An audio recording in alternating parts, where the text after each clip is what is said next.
Welcome to Speaking of Grace, the weekly message podcast from the Whole Life Church in Orlando, Florida. We're a multi-ethnic, multicultural, and multi-generational congregation committed to our mission of loving people into a lifelong friendship with God. We are committed to our vision of being a church without walls, fully engaged in serving the people of our community.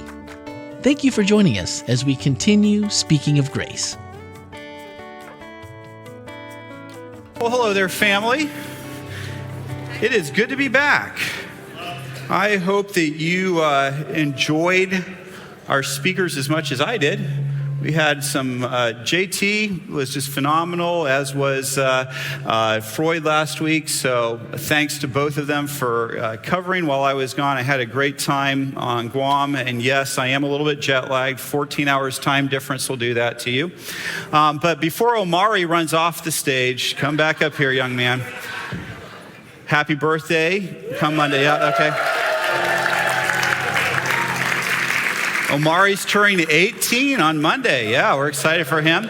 And I will also say a happy birthday to our own Albert Acosta, our minister of music, whose birthday was Friday. I won't say how old he is. And his wife is, her birthday is tomorrow. So yeah, so that's awesome. So happy birthday to both of them. And there we go. I am so excited about today's sermon.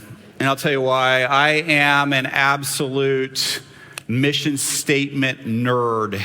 I love mission statements. I know first service people looked at me very blankly when I said that, or they gave me judgmental looks. I love mission statements. I love me a good mission statement. I cannot begin to tell you how much I love a good mission statement. Really, a mission statement it tells what your purpose is. It tells what the purpose of an organization. It's a North Star. It helps people kind of keep in mind what the purpose, what the reason for that organization is. And I am absolutely obsessed with mission statements. I've out of the churches I've pastored, several of them did not have mission statements when I got there. And I am very proud to say there is not a church that I've been at that did not have a mission statement when I left. Because I believe in them. I think they matter. And today I'm hoping to convince you that you need a mission statement if you don't already have one. Because I believe it helps you live with purpose. So let's go ahead and take a look at some mission statements that I think are excellent mission statements. I'd like to go ahead and throw a couple out there. And here's the game we're going to play. I'm going to put the mission statement up. You're going to tell me the organization or a company. Now, it's up to you. If you are a part of that organization or company, you don't have to say it because it might ruin it for other people, right? But if you do want to, if your boss is here and you want to, get extra credit, it's up to you, whatever you want to do. But here we go. So first mission statement, to organize the world's information and make it universally accessible and useful. Google, you guys are are there a few mission statement nerds around here? I like this. This is good. Yes, you are absolutely right. Google is the correct answer to that. As we're looking at these mission statements, one of the things I want you to do is not just simply see them. I want you to kind of think about them a little bit. What makes them good? Short can be good. This one I wouldn't call particularly short. For those of you who are real mission statement nerds, you'll know that 7 to 11 words is kind of the holy grail of that. This one's a little bit longer than that, I think. It's right in there. But my point is, they're kind of concise, but the point is, if you read them, you should be able to know what the organization is. And it'd be like, okay, and if you don't know that, if you read the statement, you don't know who it is, but when you see who it is, you go, oh, okay, yeah, of course, that makes sense. So that's another thing. They should also kind of have a little bit of a punch to them, right? That they kind of make you go, oh, yeah, I kind of feel a little bit of excitement. Maybe there's maybe even a little bit of a question in there. So we've started off with Google. Nobody in first service got the second one. It's a hard one. to help humanity thrive by enabling the world's teams to work together effortlessly. See, everybody guessed Microsoft during first service. That's a good one. Slack, you are very close. Now, the reason I chose this mission statement is firstly because I think it's great, and secondly, here at Whole Life, our staff actually use this particular app for our project management. It is called Asana. So if you're not familiar with it, you can go Google it. Okay, you saw what I did there. All right, good. All right, I was just making sure. All right, so next, now this is the absolute most concise mission statement I've seen without losing purpose. 2 words: spread ideas. What? TED Talks. Yes, great job. I am impressed. Spread ideas. But did you, like, when you heard it was TED Talks, if you didn't know, did you like, oh yeah, of course, that makes sense. That's what they do. That's their purpose. They spread ideas. All right, so let's see our next one. We prevent and alleviate human suffering in the face of emergencies. Red Cross, yeah. Isn't that a great statement for them? I mean, it really concisely explains exactly what they do. It's compelling. It really goes ahead and you go, yeah, of course, that's Red Cross. That's what they do, and they do a phenomenal job, and we're so grateful for the Red Cross, aren't we? With all the things that are happening in this world right now, earthquake in Myanmar, 1,600 people dead is what I read in the news. Up in North Carolina, we have wildfires that are just creating more devastation in a place that was already negatively impacted by Helene. And we're grateful for organizations like Red Cross that go in and alleviate human suffering. So, this next one, seeking to put God's love into action, bringing people together to build homes, communities, and hope. Habitat for Humanity. Yeah, boy, this second service has a lot more mission statement nerds than first service did. You guys, I like you. This is good. This is all right. We're doing good here. All right, let's try this one out.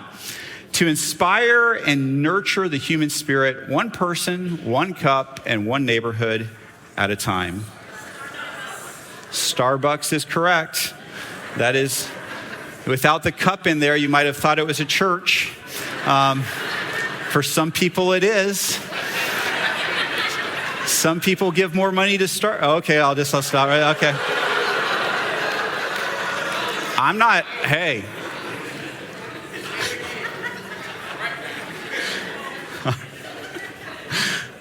All right. We're having fun today. You're spicy. I like that. All right. Okay. All right. Last one. You ready for it? Extending the healing ministry. All right. A couple people had their bosses here. I hear you. All right. That's all good. I hear you. That's awesome. Yeah. I really love their, and I'm not just saying this because we are the hospital church, right? I really genuinely love their mission statement. To me, it is a really great example of a mission statement. It very succinctly explains what their purpose is.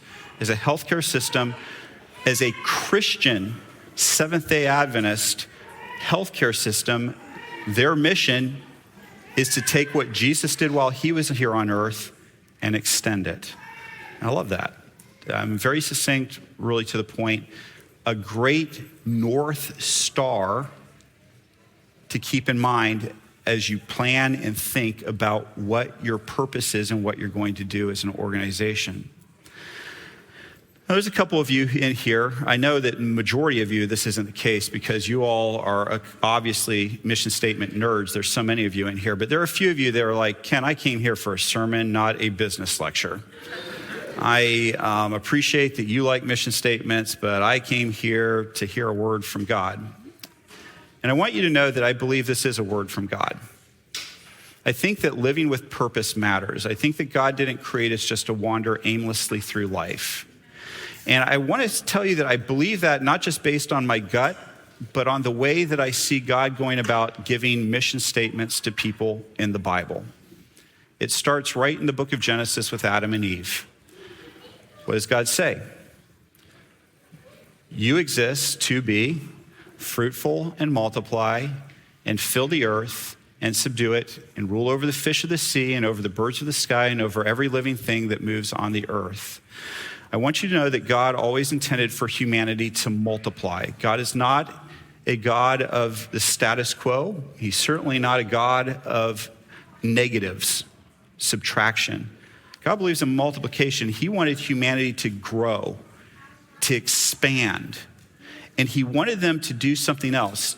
In this particular translation, it says subdue the earth. I think a better translation of that Hebrew word in the original language is be a caretaker, to watch over, to be a steward of what I've created.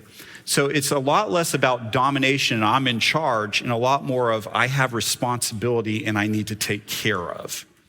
So God gave humanity at the very beginning the responsibility to take care of this world. God didn't create this world in such a way that it wasn't going to need somebody to take care of it. He actually gave us the responsibility of taking care of what he created. So right there at the very beginning, God puts out a mission statement for Adam and Eve. Then we move to Abraham. God says to Abraham, your mission statement is that you are going to be a blessing to others. All the families of the earth will be blessed through you. Your mission is to be a blessing. By the way, what I want you to notice is that in each of these mission statements I'm going to pull out of the Bible, it's worded different, but there's a thread of commonality through all of it. Can you see the commonality between this one and the first one? Be a blessing. Being a caretaker means you're being a blessing. You're blessing things. And so here, God says to Abraham, be a blessing. You're going to bless the earth through your descendants. Be a blessing. Pass on the knowledge of me to others that will make you and your family be a blessing to the world. So let's talk about Abraham's family, the Israelites. In Isaiah chapter 42, God says to the Israelites, I, the Lord, have called you to demonstrate. So here we're hearing the mission, right? Your purpose is to demonstrate my righteousness, to be a light to guide the nations, to open the eyes of the blind, to free the captives from prison, and to release those who sit in dark dungeons. Jesus actually quotes part of this verse when he's here on earth. Isn't that a beautiful mission? To demonstrate my righteousness. You see the thread that's weaving through here? You're going to be a caretaker. You're going to show others who I am and inspire them to want what you have. Because in doing so, this world will be a better place. And when you do that, you are going to open the eyes of the blind. You're going to free captives from prison. You're going to release those who sit in dark dungeons. God has always cared about how we treat people, both spiritually and physically. It matters. Kindness, love is the law of God's kingdom. And whenever we are not opening the eyes of the blind and freeing people, we are not living as Christ designed us to live from the very beginning. We are outside of our mission, outside of our purpose.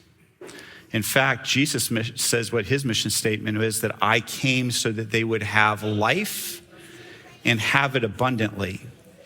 And it's when I read this, I love it for me, but I want to remember that he meant it for everyone. Am I helping others live abundant lives? Am I doing the best I can to further Jesus' mission? Jesus was clear why he came. He had purpose. It's why we see him do certain things while he's on earth and not do other things. He focuses on 12 disciples who he knows are going to go change the world. He could have done a lot of more traveling than he did, but he chose to focus in because he knew exactly what his purpose was and he lived within it. I'm going to guess that if I asked you to give me a mission statement from the Bible, almost everybody would tell me Matthew chapter 28.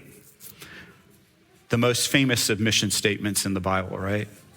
Go and make disciples of all the nations, baptizing them in the name of the Father, Son, and Holy Spirit, teaching these new disciples to obey all the commands I have given you.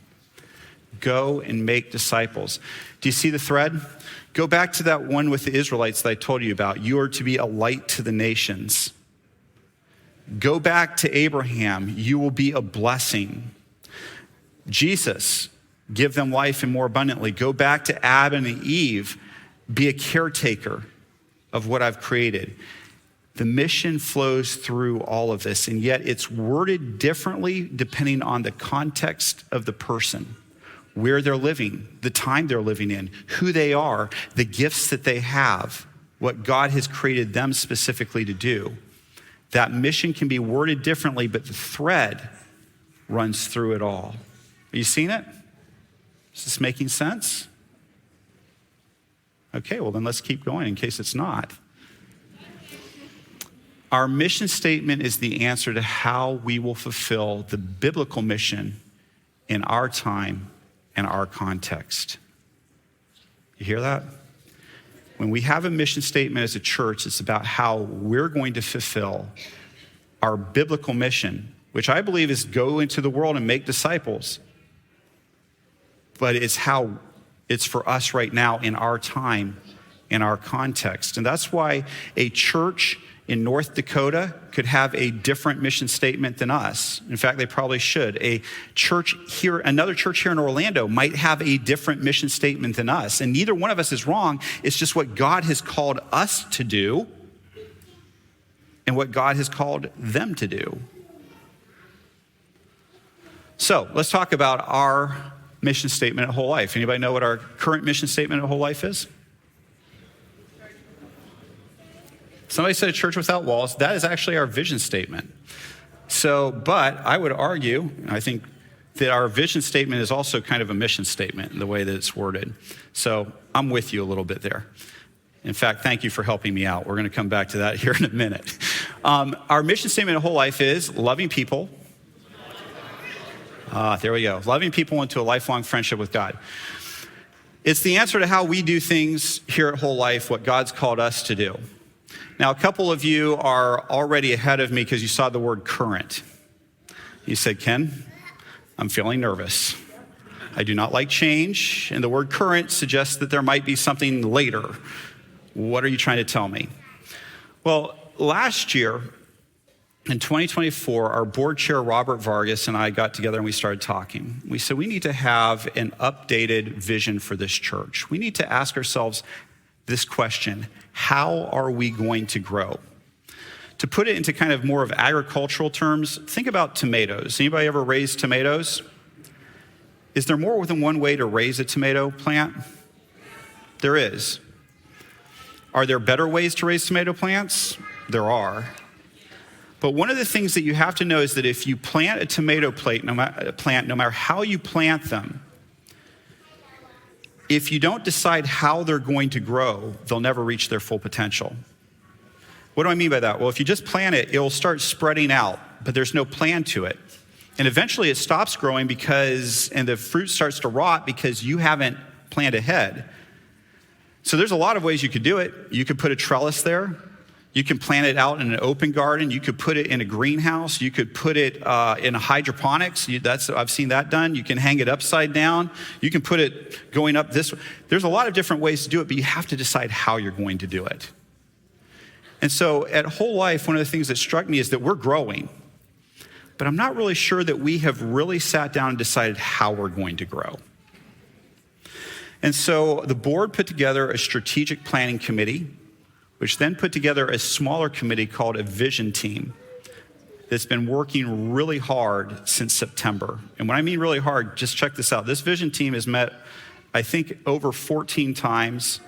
Each of those times are usually on a Sunday morning from 8 to 1, 5 hours. So you start doing the math on how many hours they've put in. And we've started at the very beginning saying, what is God calling us to do? We have a mission statement. Is it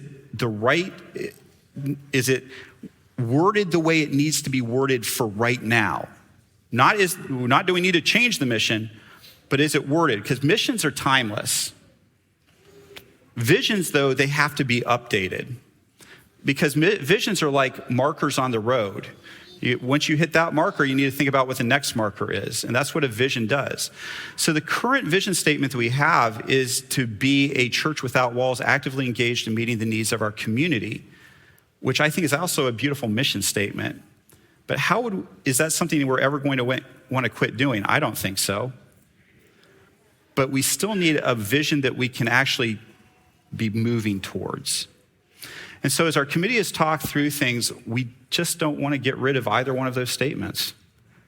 So we thought, what if we were to go ahead and marry them?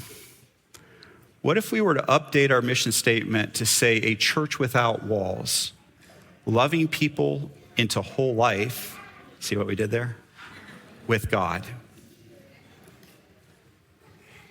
We think it might be useful for us to not change our mission, but to update the wording of it. Again, this is a proposal, so it's going to go through some channels, and it's eventually going to wind up in front of all of you. But I wanted to put this out here today so that you can start thinking about it a little bit, so you can understand what we're doing and why we're doing it, and start thinking about this. A church without walls, I truly view whole life as that. We are so much more than what's in this building. We're so much more than 2800 North Orange Avenue. Every week, over 500 people, join us online. They're out there in the United States, overseas, and all kinds of different places. We're a church without walls.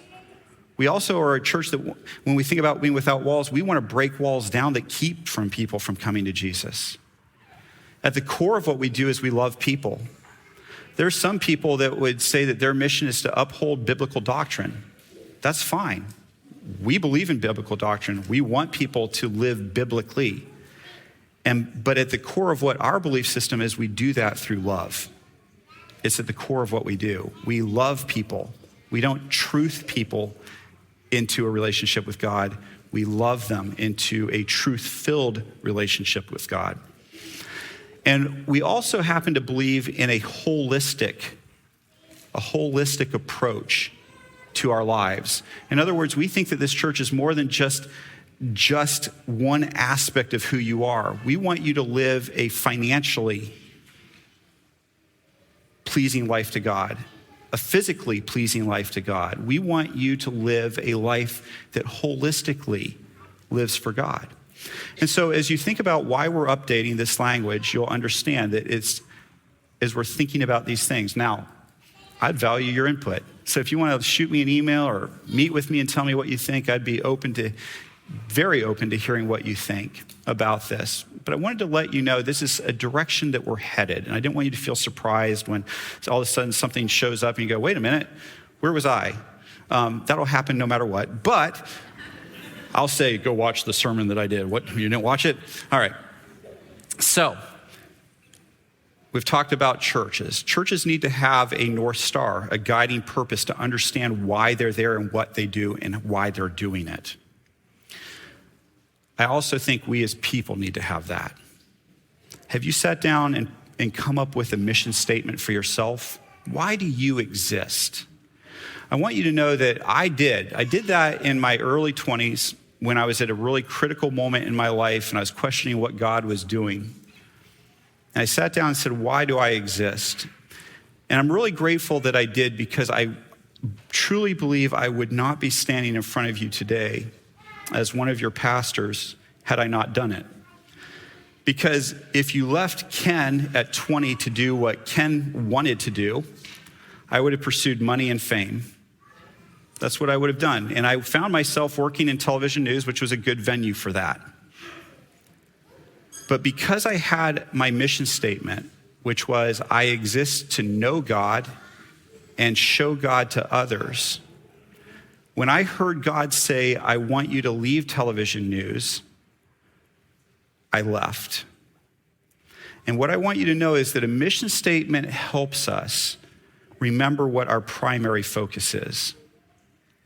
Because sometimes God calls us to do things we don't want to do. I hate to break that to you. If this is a new idea, let's talk about it.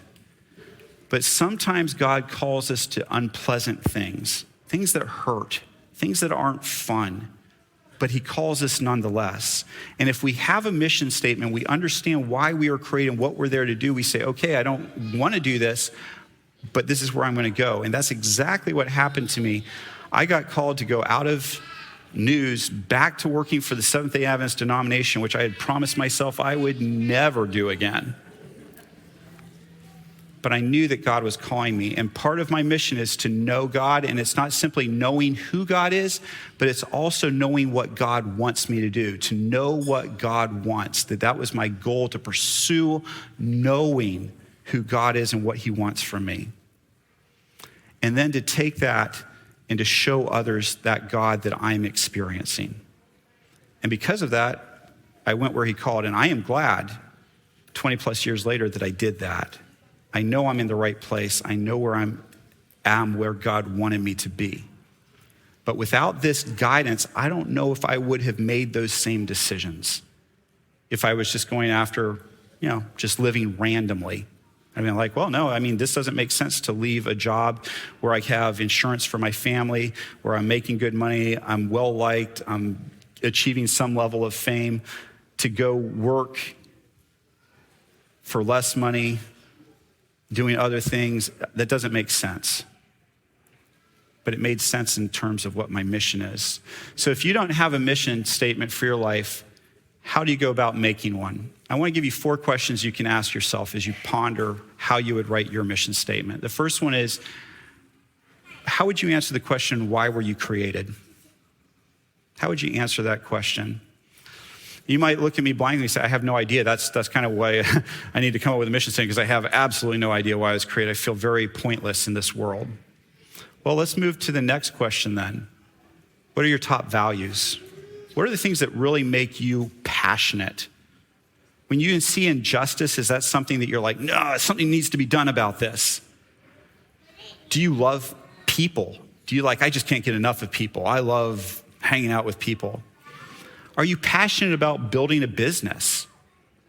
I have all these ideas of ways I could make a business and do things. I want to suggest to you, these are all values and they're not wrong. God puts those things in our heart. And so when he puts them in our heart, it's to start to be a clue for what our purpose is. There's so many people, and I'm looking at some people right now that have created businesses that are so God-honoring in what they do. I love it. So what are your values? What are your talents? What has God naturally made you good at? You good at doing math? Thank God, I'm not. Are you good at whatever it is? These might be clues to what your purpose is. And finally, what impact do you want to make on this earth? In other words, the question that I would say, and I know it sounds a little bit morbid, but just stick with me. At your funeral, what do you want people to say about you? Do you want them to say, oh, they were a fantastic singer? Or do you want them to say, oh, I can tell you for me, as I've gone along, I know the things I want people to say. I want them to, the first thing I want my kids to do at my funeral, because as much as I'd like to think you'll be, well, I don't know, hopefully no time soon, at my funeral, the thing that's going to matter the most to me is not that I hear somebody say, oh, he was a good pastor, but I want my kids to say he was a good dad. That's the most important thing. I want people to say he loved Jesus with his whole heart, and he went wherever Jesus asked him to go.